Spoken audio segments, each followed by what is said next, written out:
Va ora in onda il notiziario di Radio Libertà, realizzato in collaborazione con Il Sussidiario.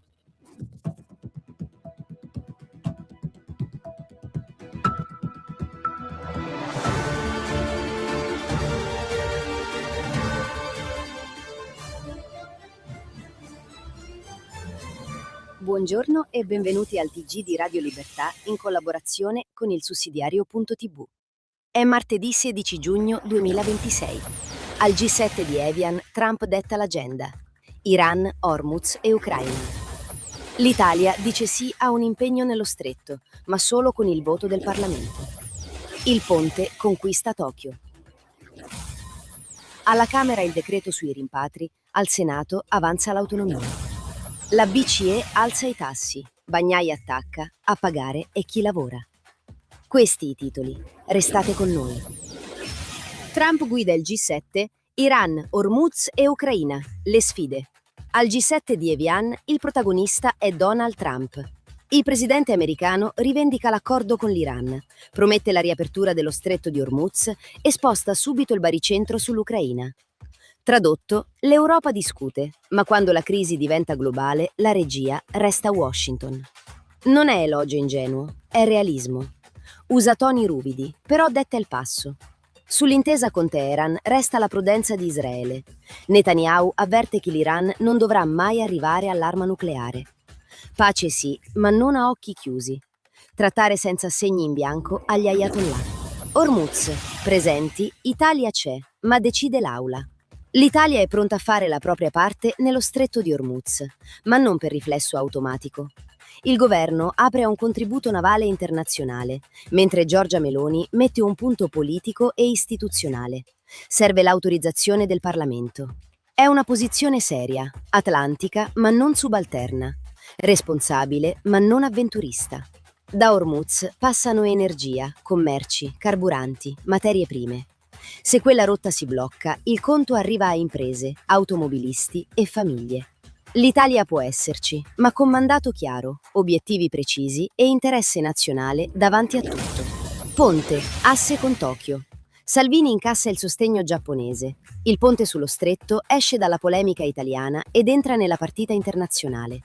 La premier giapponese, Sanae Takaichi, auspica che l'opera diventi un grande progetto simbolo della cooperazione economica tra Italia e Giappone. Non è un dettaglio.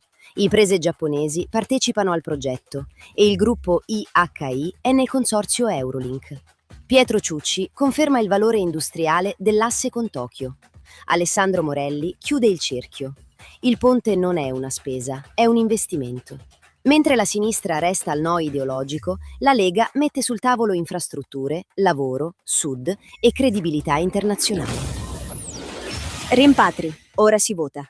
Confini, regole, sicurezza, decreto pronto. Alla Camera arriva il decreto sui rimpatri volontari assistiti. Sembra una formula tecnica, ma il tema è politico. L'immigrazione non si governa con le prediche, si governa con regole, controlli e strumenti concreti. Mentre la sinistra racconta l'accoglienza senza limiti, il Parlamento lavora su un dossier che parla a città, periferie e sicurezza quotidiana.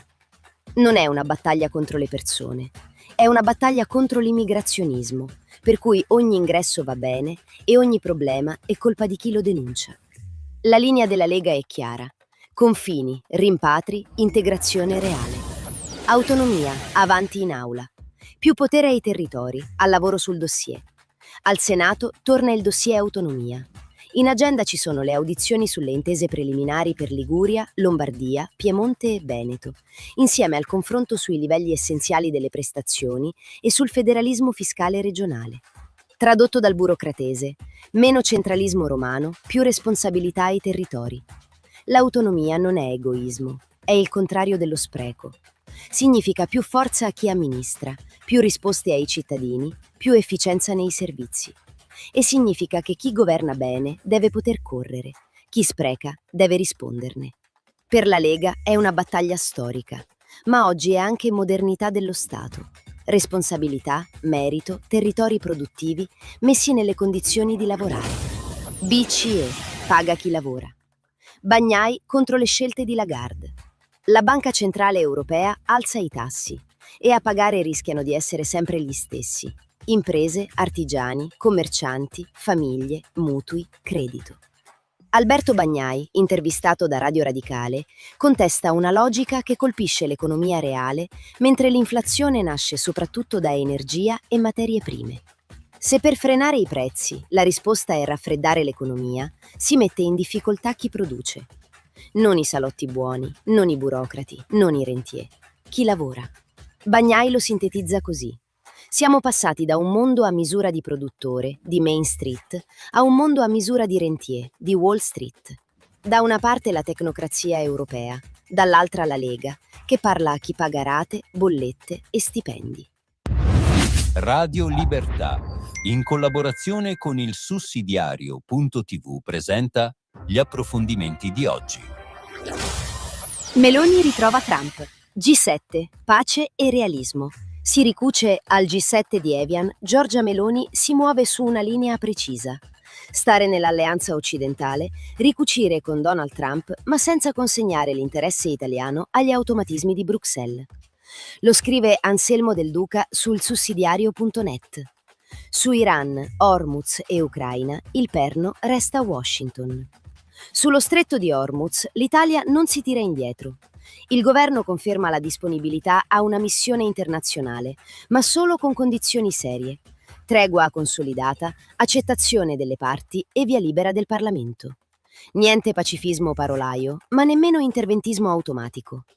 Il nodo vero resta l'Ucraina.